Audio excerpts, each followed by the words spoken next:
L'année 2024 confirmera-t-elle sur la scène internationale la tendance générale à l'affirmation des puissances de ce que l'on appelle le Sud global dans un monde dont les tourments ne s'arrêteront manifestement pas? Chaque jour arrive avec son lot d'informations allant ou pas d'ailleurs dans ce sens. Et il en sera question en filigrane dans l'entretien que je me prépare à avoir avec Bertrand Badi, politiste, professeur émérite à Sciences Po. On commence par le coup d'éclat de l'Afrique du Sud qui est parvenu à contraindre Israël à un procès devant la Cour internationale de justice, tribunal international et instance officielle des Nations Unies, une procédure judiciaire qui sera très scrutée partout dans le monde parce qu'elle ouvre de nouvelles perspectives, notamment au sujet de la réinvention du multilatéralisme, disons, de son déplacement sur le terrain du droit.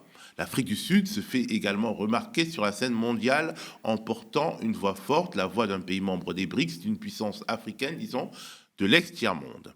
On évoquera également les tensions qui montent en mer Rouge avec l'Iran qui détourne ou qui saisit un pétrolier américain au large d'Oman au nom d'une décision de justice, s'explique Téhéran qui, comme Moscou, ne cache plus son intérêt pour le Sahel, ancien bac à sable de l'influence française désormais convoitée de partout. Et en dernier sujet, l'Équateur, pays aux prises avec les narcotrafiquants au point de se transformer, de risquer de se transformer en État failli, en cause des facteurs internes, mais également l'augmentation de la consommation mondiale de cocaïne. Vous regardez, Le monde n'a pas de centre, la chronique internationale de Bertrand Badi.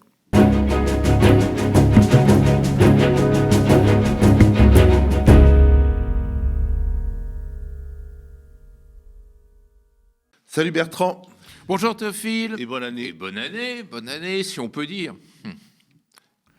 On commence par le conflit israélo-palestinien et l'initiative judiciaire de l'Afrique du Sud qui a traîné, pour ainsi dire, l'État d'Israël devant la Cour internationale de justice en l'accusant de génocide. On commence par regarder un petit magnéto. The violence and the destruction in Palestine and Israel did not begin on the 7th of October 2023. The Palestinians have experienced systematic oppression and violence for the last 76 years. On 6 October 2023 and every day since October the 7th, 2023. In the Gaza Strip, at least since 2004, Israel continues to exercise control over the airspace, territorial waters, land crossing, water, electricity, and civilian infrastructure, as well as over key government functions.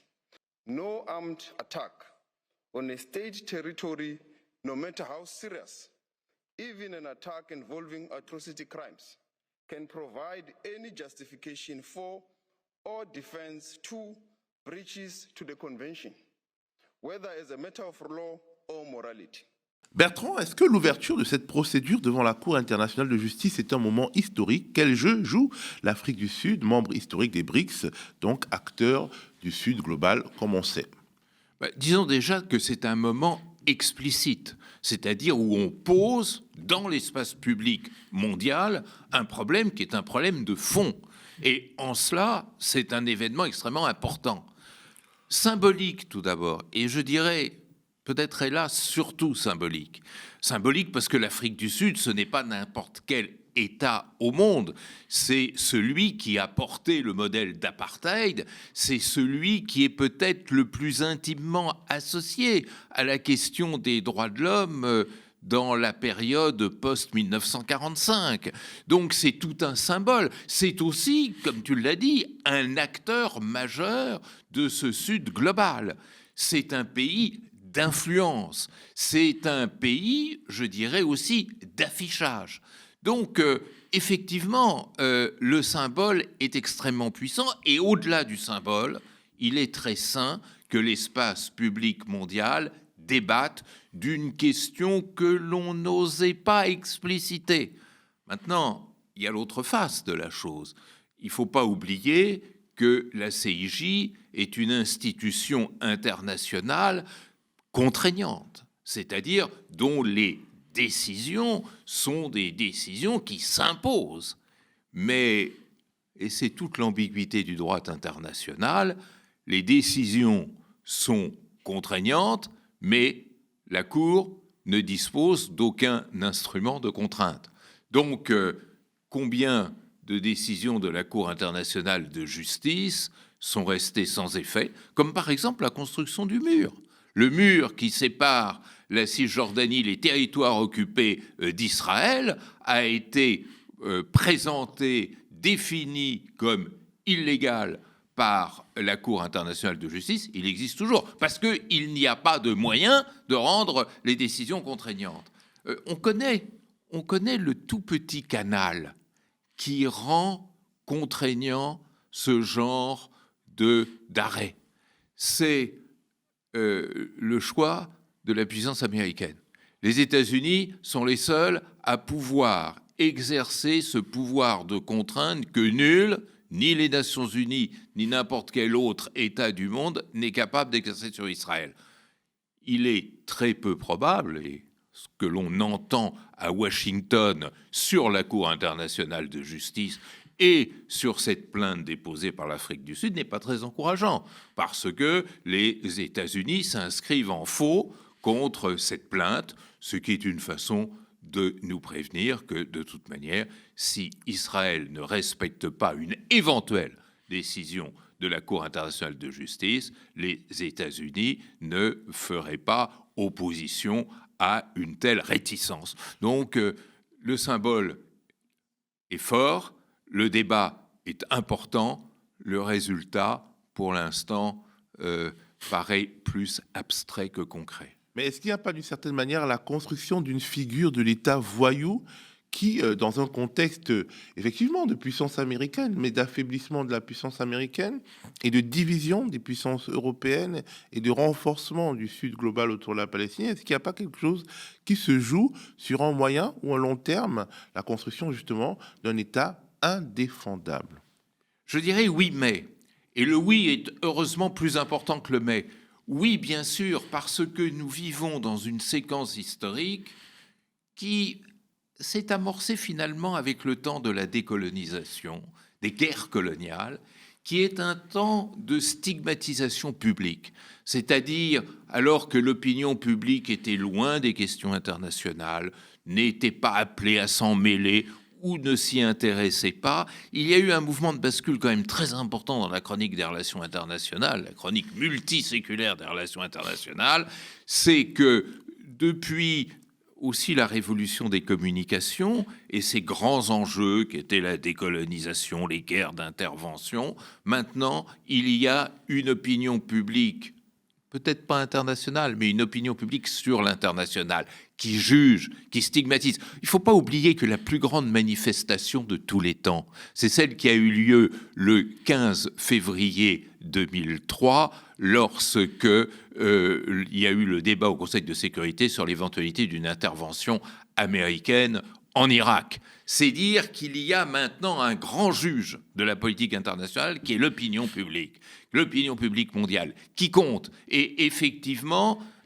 cette stigmatisation fait que de plus en plus, l'État est décidé voyou, non pas par le haut. Il ne faut pas oublier que État voyou, c'est un concept qui a été inventé par la politique étrangère américaine pour stigmatiser les gouvernements qui ne lui plaisaient pas.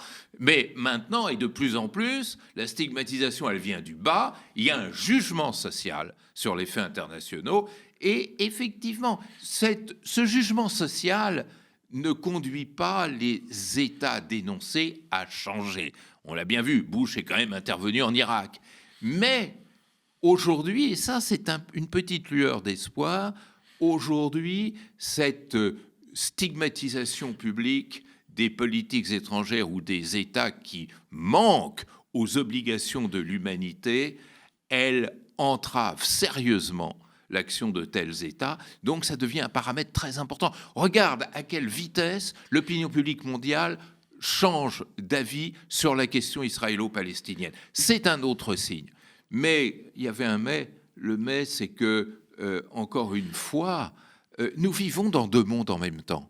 Ce monde réel, qui porte ses jugements, ses lectures, et puis le monde des princes qui appartient encore aux images du 19e et du 20e siècle, qui ne croit qu'au rapport de force et qui ne se laisse intimider que par le jeu de puissance. Alors, effectivement, du passage le passage de la condamnation à la mise en place de sanctions, ça, c'est le problème. Les sociétés peuvent juger, elles ne peuvent pas beaucoup sanctionner.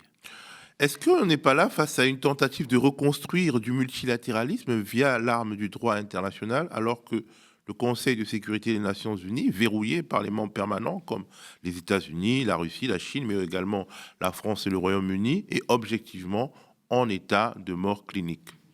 Oui, mais c'est un petit peu le cercle vicieux et le serpent qui se mord la queue, parce que le droit international, il existe, mais s'il n'a pas d'instrument d'exécution, il ne dit que de belles paroles. Et le Conseil de sécurité, il faut quand même en dire un mot. Il y a eu, face à ce conflit, qui est un conflit effrayant, à Gaza aujourd'hui, il y a officiellement 23 500 morts.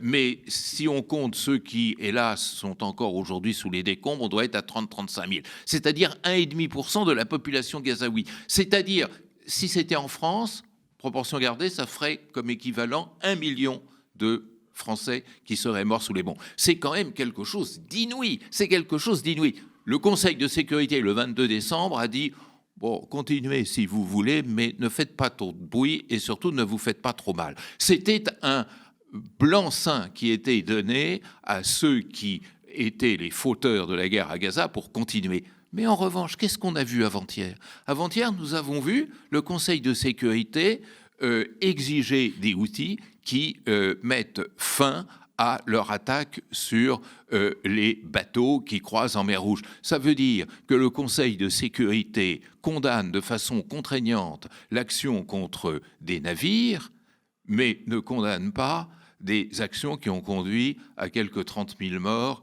à Gaza. On voit bien qu'on est ainsi hors de la réalité, mais on voit aussi et surtout que derrière ce refus de la réalité, eh bien, il y a ce droit laissé aux gouvernants d'Israël de faire ce qu'ils veulent. Pourquoi Netanyahou se gênerait à partir du moment où le Conseil de sécurité ne lui dit pas d'arrêter?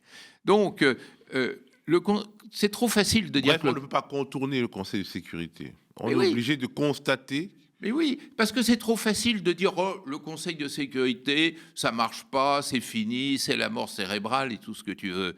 Mais le fait qu'il ne marche pas est un encouragement à la guerre. Ce n'est pas seulement un non-acte, c'est un acte qui va dans le sens d'un encouragement à renforcer cette guerre. Et c'est ça qui m'effraie dans le cas de Gaza, comme m'effraie le fait qu'on ne parle pratiquement plus des bombardements quotidiens sur Gaza. Quand je regarde le JT de 20 heures, c'est rare qu'on nous en parle. C'est quand même quelque chose d'effrayant. L'indifférence devient une stature de la vieille géopolitique. Et cette indifférence, elle est terriblement mortifère. Alors, Bertrand, lors de notre dernier entretien, nous avions évoqué la question des accrochages en mer Rouge, notamment avec la milice yéménite Houthi d'obédience chiite, qui attaque des navires, entre autres la frégate française Provence. Et voilà que le feuilleton se poursuit avec l'Iran qui a détourné ou s'est saisi d'un pétrolier américain, litige privé ou future crise internationale. On regarde un petit magnéto. Au lendemain d'une résolution de l'ONU condamnant les tensions en mer Rouge, l'Iran détourne un pétrolier dans le golfe d'Oman. Le tanker venait du port irakien de Bassora avec du pétrole dans ses cales. Selon la télévision iranienne, le navire était au cœur d'une affaire de saisie de brut iranien qui avait terminé entre les mains d'une société américaine. L'équipage du Saint-Nicolas est composé de 11 Philippins et d'un ressortissant grec.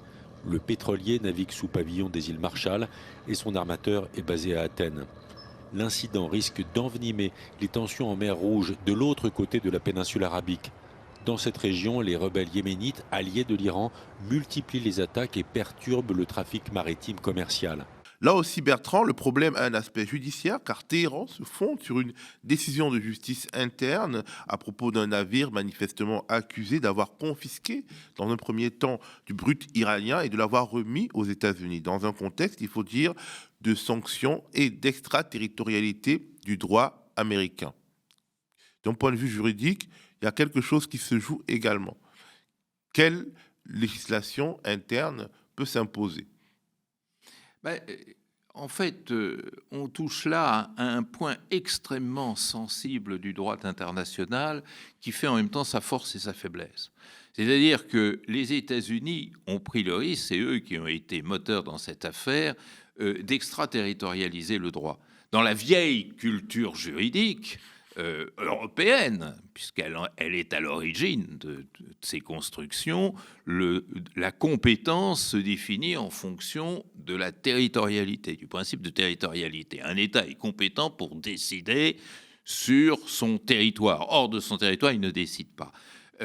L'argutie juridique qui a peu à peu pris corps avec la mondialisation aux États-Unis, c'est de dire mais tout ce qui touche aux intérêts américains relève de la juridiction américaine, ce qui la déterritorialise, ce qui fait que effectivement un acteur français peut être sanctionné en droit américain s'il ne suit pas un certain nombre de décisions qui ont été celles du Congrès américain, et notamment s'il ne participe pas à des boycotts qui ont été votés. En gros, un Français, à partir du moment où il est lié d'une manière ou d'une autre au intérêt américain, quel que soit le lieu de son activité, doit respecter les boycotts qui ont été votés par le Congrès américain.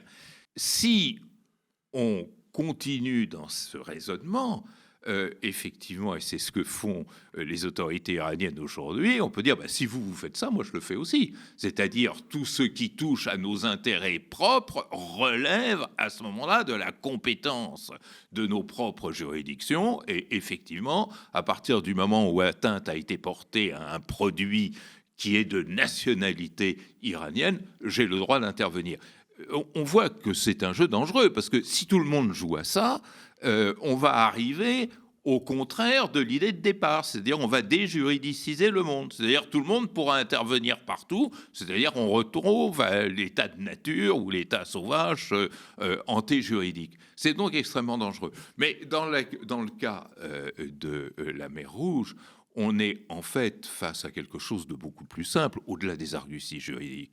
C'est que les Houthis, les premiers, qui ne sont pas les marionnettes des Iraniens, les choses sont beaucoup plus compliquées que ça, mais les autorités iraniennes, ensuite, ont fort bien compris que la vraie menace, le vrai risque d'internationalisation du conflit israélo-palestinien, ce n'est pas les Gazaouites qui meurent sous les bombes et la solidarité que ça aurait dû ou ça aurait pu provoquer, c'est si véritablement le commerce international est affecté par ce conflit. Et ils ont compris que le véritable point sensible du conflit israélo-palestinien, c'est pas la bande de Gaza, c'est effectivement les lieux de transit du commerce international et notamment la mer Rouge. Donc il se joue une partie extrêmement importante. Et le fait, ce qui est gravissime, que les forces navales américaines et britanniques aient bombardé des positions aussi pour répliquer à ces logiques de captation, annonce un très mauvais temps. Et il va falloir suivre ça attentivement. Et ce qui est très intéressant, qu'on n'a pas suffisamment remarqué, c'est que tout le monde disait « Oh, mais les Saoudiens, ils n'aiment pas les Houthis, donc ils vont se joindre à la coalition américano-britannique, à la coalition internationale. » Pas du tout. La réaction de l'Arabie saoudite était intéressante. C'était quoi ? C'était appeler à la retenue. Qu'est-ce que ça veut dire appeler la retenue en langage codé international ? Ça veut dire tout simplement, je ne veux pas prendre parti et je vous propose de vous calmer pour que je n'ai pas justement à prendre parti. On en est là, c'est intéressant parce que c'est un nouveau dessin des relations qui tente à apparaître. Et dans ce dessin qui prend forme au jour le jour, on voit la confirmation de ce qui est la grande rupture dans le Grand Moyen-Orient, à savoir l'autonomisation croissante d'acteurs qui autrefois étaient les affidés purement et simplement des États-Unis. Nous ne sommes plus dans cette logique de l'alliance et encore moins de l'allégeance. C'est vrai pour Israël qui obéit de moins en moins aux États-Unis. C'est vrai pour le Hamas dont on sait maintenant qu'il n'avait prévenu ni le Hezbollah ni même l'Iran de l'attaque qu'elle entendait mener le 7 octobre.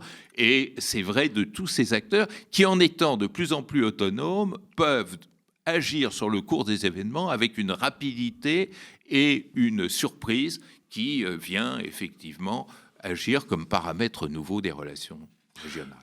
Alors, le timing choisi par Téhéran ne donne-t-il pas l'impression qu'il veut s'engager aux côtés des Houthis dans une sorte de paralysie mondiale, de paralysie globale? Est-ce qu'on ne risque pas une sorte de guerre à dimension globale sur mer, voire plus? Alors, moi j'ai tendance à dire qu'il y a longtemps que ça a commencé, ça. C'est-à-dire, il faut comprendre que nous ne sommes plus dans l'ancien temps. Et l'ancien temps, moi je vais jusque soit 1945, soit même 1989. On est dans un temps systémique où la fameuse aile du papillon vient brouiller tout le monde. Le conflit israélo-palestinien, tel qu'il s'est ouvert le 7 octobre, était le jour même du 7 octobre déjà un conflit régional et, deuxièmement, j'ajouterais mondialisé. C'est-à-dire qui impliquait tout le monde. Alors, simplement, là où il y a malentendu, c'est qu'aujourd'hui, la guerre mondialisée, c'est pas la guerre mondiale. La guerre mondialisée, c'est une guerre dans laquelle tout le monde est concerné, tout le monde est amené à se redéfinir par rapport à cet événement. Ça, c'est la guerre contemporaine. Ça ne veut pas dire que tout le monde s'implique totalement et directement. Et l'incertitude, elle est là, c'est-à-dire quel est le degré d'implication. Et la deuxième incertitude, c'est quel est le degré de suivisme des opinions publiques nationales dans cette montée vers la conflictualité. C'est ça qu'il faut observer pour le moment. Alors, après l'agression russe en Ukraine, qui nous a rappelé l'importance de denrées qu'on croyait à notre portée et en quantité suffisante, comme le blé, une paralysie de la mer Rouge vous ramènerait peut-être à des considérations comme des problèmes de supply chain, on va dire, de logistique et in fine d'inflation. La mondialisation transforme donc tout problème local en problème global. Si oui, notre monde devient véritablement effrayant. On ne peut plus se projeter, même en ce qui concerne le panier de la ménagère. Quand Bruno Le Maire dit l'inflation va baisser, l'inflation ne baissera peut-être pas si en mer Rouge il y a des problèmes. Je veux dire, il n'est même pas honnête, il est même ridicule finalement aujourd'hui pour un gouvernement quelconque de dire que l'inflation va baisser. Plus rien n'est contrôlé par personne. Alors, ce qui est vrai, et je confirme ce que je disais il y a un instant, c'est que nous sommes dans une logique systémique où tout agit sur tout et où personne n'est immune par rapport à ce qui se passe n'importe où dans le monde. Ça, c'est acquis, ça, c'est acté. Ce qui rend, deuxièmement, le travail de prévision effectivement très difficile, alors qu'autrefois, l'équation, sans être totalement maîtrisée, était plus facile à concevoir et à construire. Les paramètres étaient limités. Voilà. Troisièmement, et ça on ne le dit pas assez, ce phénomène nouveau, c'est la mort du stratège.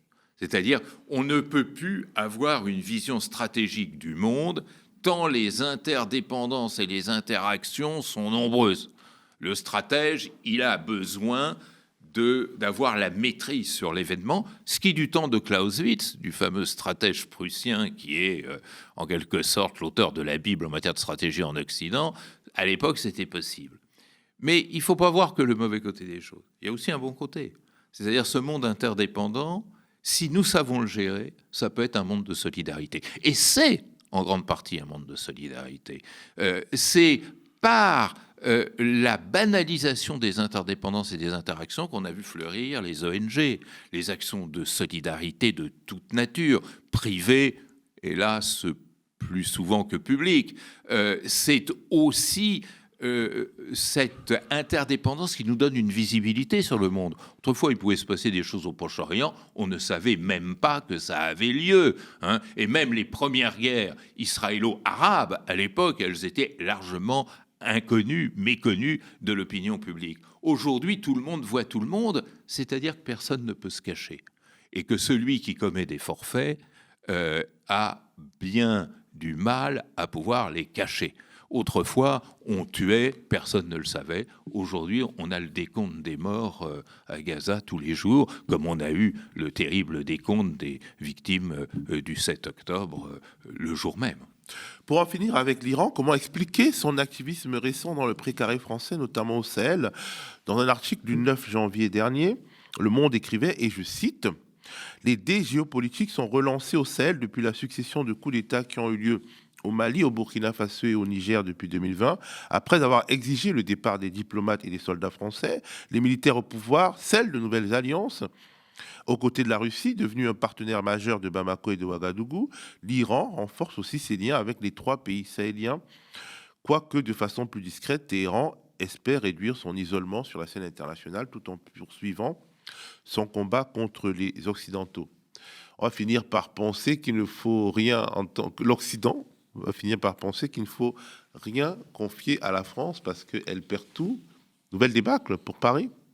Oui, ce que tu dis là révèle 2 aspects tout à fait nouveaux et déterminants des relations internationales, qui est ce que j'appellerais 1, la puissance par défaut, et 2, la puissance par identification. La puissance par défaut, ça veut dire que quand une puissance échoue, j'allais ajouter un adverbe lamentablement, eh bien, c'est du pain béni, c'est un effet d'aubaine extraordinaire pour ceux qui apparaissent être à l'opposé de cette puissance qui est source de l'échec. C'est-à-dire que la Russie, hier, peut-être déjà la Chine avant-hier, mais la Chine, c'est une autre histoire. Mais en tous les cas, la Russie hier, avec Wagner, et peut-être l'Africa Corps, et l'Iran aujourd'hui, ne font que tirer les dividendes de l'échec de la France et de l'incompréhension pérenne que les gouvernements français qui sont succédés ont de l'Afrique et de la réalité africaine.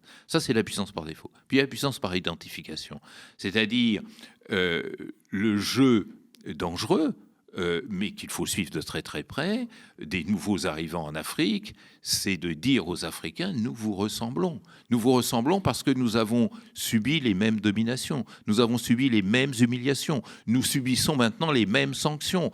Sanctionner le Niger et les Iraniens qui ont été sanctionnés trouveront tout naturellement des points de convergence et de solidarité avec les gens de Niamey, d'Agadez ou de Zinder. Donc il y a là quelque chose qui est absolument fondamental. Là où le subjectif joue un rôle de plus en plus important, l'identification devient un vrai levier de l'action diplomatique, comme aussi l'échec de celui qui vous fait face. Dernier sujet, ce qui se passe en Équateur, un État déstabilisé et menacé dans son existence même par les narcotrafiquants. Dans cette vidéo publiée en juillet sur les réseaux sociaux, il s'adresse au gouvernement depuis sa prison de haute sécurité, encadrée par des hommes pour certains cagoulés, voire armés. Fito, de son vrai nom Adolfo Macias, chef des Choneros, un groupe criminel d'environ 8000 hommes, principal acteur du narcotrafic d'Équateur. Ennemi public numéro 1, Fito est emprisonné depuis 2011 dans cette prison de Guayaquil où il purge une peine de 34 ans de détention pour crimes organisés, trafic de drogue et meurtre. Et depuis dimanche, Fito manque à l'appel. Il s'est évadé une nouvelle fois après une première parenthèse de 3 mois en 2013. Hier après-midi, des hommes armés, certains cagoulés, font irruption sur le plateau de la chaîne publique TC et en direct, filmés par les caméras du studio, ils prennent en otage plusieurs journalistes et salariés, obligés de s'allonger sur le sol. Les Équatoriens vivaient mercredi dans la peur face à la vague de violence sans précédent qui s'est abattue sur le pays. À Quito, la capitale, la présence policière a été renforcée. Lundi, le président Daniel Noboa a déclaré l'état d'urgence. Désormais, les gangs sont considérés par l'armée comme un objectif militaire. 20 d'entre eux ont été désignés comme groupes terroristes. Pour expliquer comment on en est arrivé là, dans un pays pourtant historiquement épargné par le narcotrafic, plusieurs pistes, notamment l'accord de paix entre le pouvoir et les FARC en Colombie, le démantèlement de l'État-providence, la grille d'explication, la grille d'analyse qui m'a le plus marqué, l'augmentation de la demande mondiale de cocaïne. Une fois de plus, la mondialisation rend notre monde tout petit et le marché de la cocaïne en Occident, un peu, en gros, déstabiliser l'Équateur. Oui, c'est ça. Tout à l'heure, je parlais de la puissance par défaut et de la puissance par identification. Moi, je pourrais dire ici la puissance par demande. C'est-à-dire, effectivement, le marché mondial est tel, dans le sens le plus large, bien entendu, du terme marché, qu'il suscite des espaces de puissance comme il n'en avait jamais suscité auparavant, parce que tout ceci n'existait pas ou était élémentaire. Donc, effectivement, face à l'affaiblissement structurel, ça c'est une pente qui est liée à beaucoup de facteurs, et pas seulement la mondialisation, l'affaiblissement structurel des institutions étatiques un peu partout dans le monde, il y a la montée de puissances nouvelles qui crée un processus préoccupant qui est le processus de désinstitutionnalisation. Pourquoi la désinstitutionnalisation ? Que Barack Obama avait été le premier d'ailleurs à montrer du doigt. La désinstitutionnalisation, c'est ce qui permet, dans une société donnée, de partager un code et donc, je dirais, de régler la circulation sociale. Hein. À partir du moment où les acteurs ne relèvent pas du même code, les institutions, elles, deviennent inopérantes, peu crédibles, et ça a un effet extraordinairement escalatoire, comme on dit maintenant, parce que si les institutions ne sont plus efficaces, effectivement, la violence apparaît à l'état nu et chacun agit en fonction de ses propres intérêts, mais surtout et en même temps, et ça c'est des choses qu'on voit monter dans beaucoup de pays d'Amérique latine, mais également en Europe, les individus, les piétons que nous sommes, constatent que les institutions ne fonctionnant pas, elles n'ont pas de valeur, elles n'ont pas de crédibilité, et on s'adonne au populisme. C'est-à-dire qu'il y a une dialectique qui est en train de se construire, et notamment en Amérique latine, entre cette violence à l'état nu et à l'état incontrôlable, et un populisme et un national-populisme qui est ascendant. L'État est étranglé entre les deux, où il fait des concessions à l'un ou à l'autre, ce qui n'est pas terrible, c'est-à-dire ça donne l'État populiste, style Bolsonaro, ou ça donne l'état de violence qui est en quelque sorte le retour à l'état de nature, et évidemment l'alternative devient absolument insupportable. Merci Bertrand, merci à vous d'avoir regardé cet épisode du Monde n'a pas de centre, la chronique internationale de Bertrand Badi. Si vous l'avez aimé et que vous le pouvez, apportez-nous votre soutien en devenant sociétaire ou abonné du média. Merci d'être fidèle au média, la chaîne d'infos et de combat sur le canal 350 de la Freebox aujourd'hui, sur toutes les box, on l'espère demain sur YouTube et les plateformes numériques, sur notre site internet aussi. Quant à moi, je vous dis à plus.